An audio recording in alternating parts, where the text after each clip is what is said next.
senior NBA writer from ESPN's Undefeated, back here on the show. Marc Spears, how you been, Marc? Interesting couple 24 hours. I would say so. I would say so.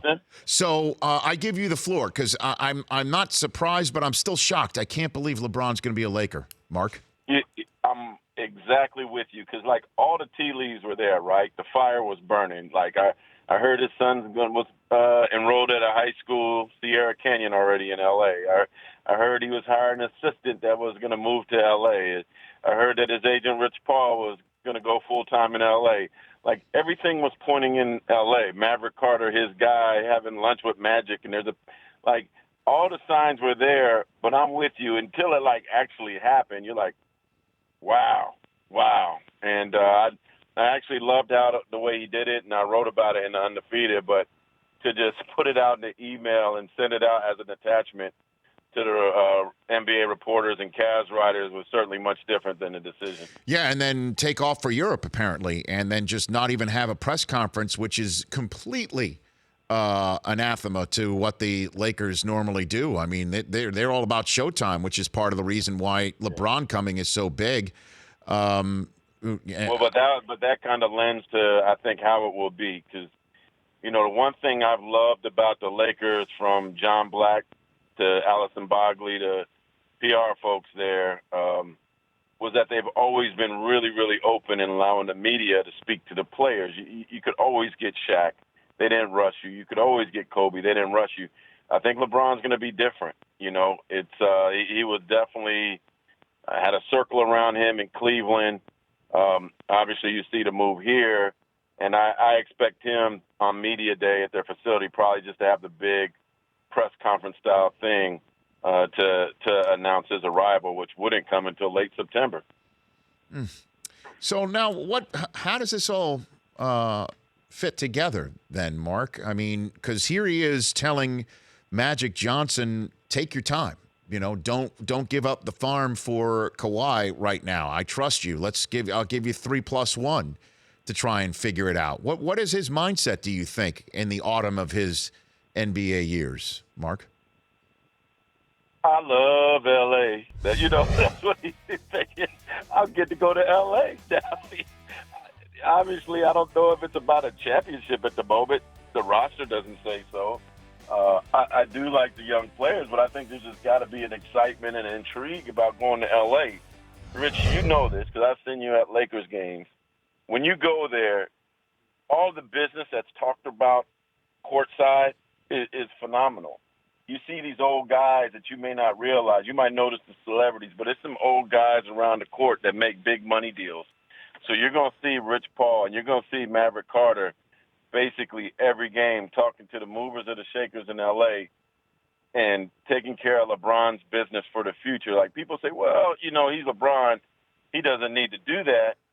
But instead of being afar, they're going to be there on a regular basis amongst the Hollywood execs and the money of California.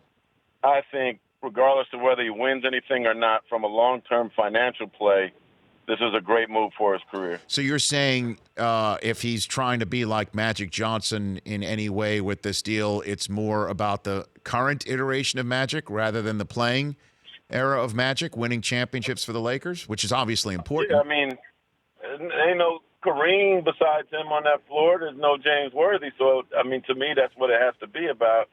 Look, the dust may settle, and Kawhi Leonard could be there. It seems like from a free agency standpoint, it'd be tough to get Cousins or anybody else noteworthy. Not that there's a lot left, but if he was in a rush to win another championship, he definitely needs to be patient there, because this is the Western Conference.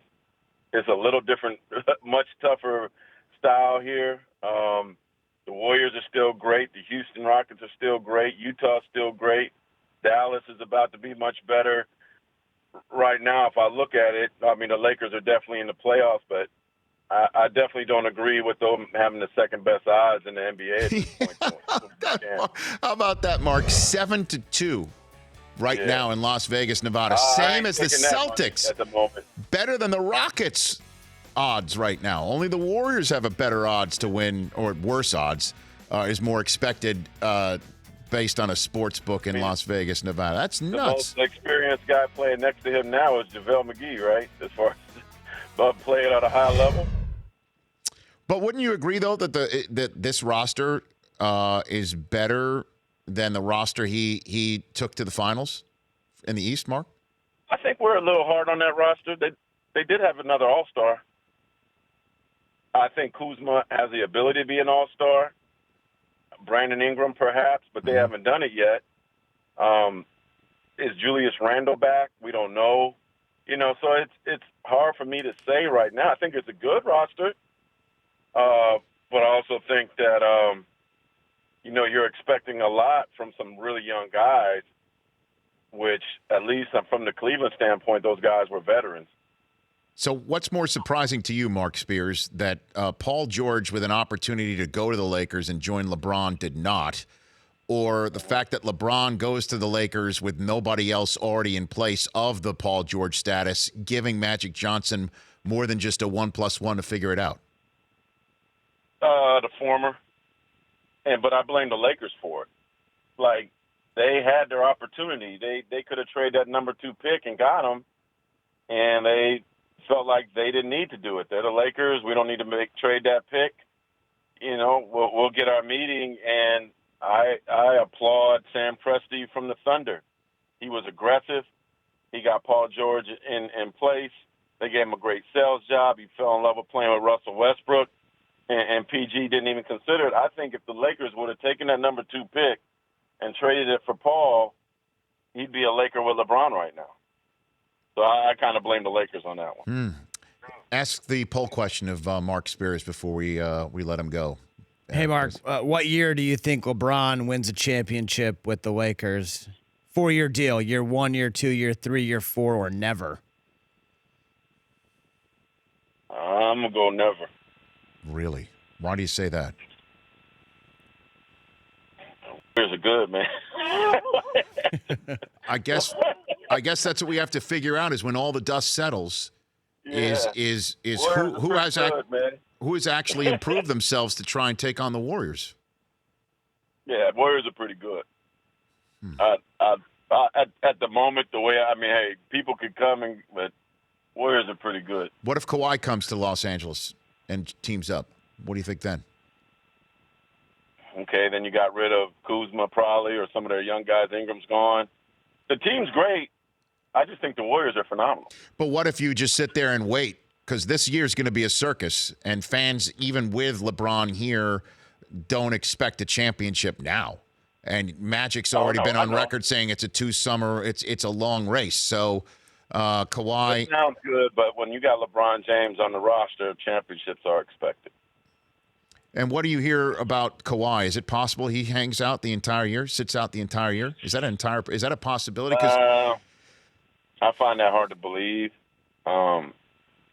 You can't do that from a reputation standpoint. Kyrie Irving was threatening to do that as well, and I actually think Cleveland should have allowed him to sit and wait because they'd still have him right now. I wouldn't have traded Kyrie. So, yeah, Kawhi has a lot. I think he'll get moved. It probably could happen, but yeah, San Antonio's in a really bad place, man. Really tough place with this. Well, and just in the last 30 seconds I have with you here, is this different from the NFL? Because in the NFL, you need to still, if you hold out an entire year, you do not get a year of service accrued towards free agency. You need to come back and play a certain number of games for that to happen. Is that not the case in the NBA? This is new territory, so I don't know, but I don't think so. But you can't pay them, right? I would think you'd want that pretty good check. It sounds tough and sounds like very, very chest poking out. I can't see him doing that, but why do you want somebody that doesn't want to be there? Ultimately, is the thing. So I'm sure he gets moved. It's just like, when will the Lakers? The Lakers know they got the power, so I think they're gonna try to just basically say take it or leave it.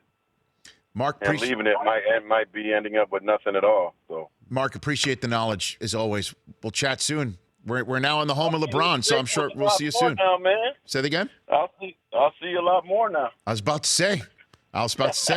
Okay, Mark, we'll chat soon. You got it. That's at Marc with a C, J Spears, ESPN. Check out his new column on ESPN's Undefeated, and what caught his attention was the way that LeBron announced his decision 3.0, completely different from 1.0 and definitely different from 2.0. The Rich Eisen Show, weekdays at noon Eastern on Audience.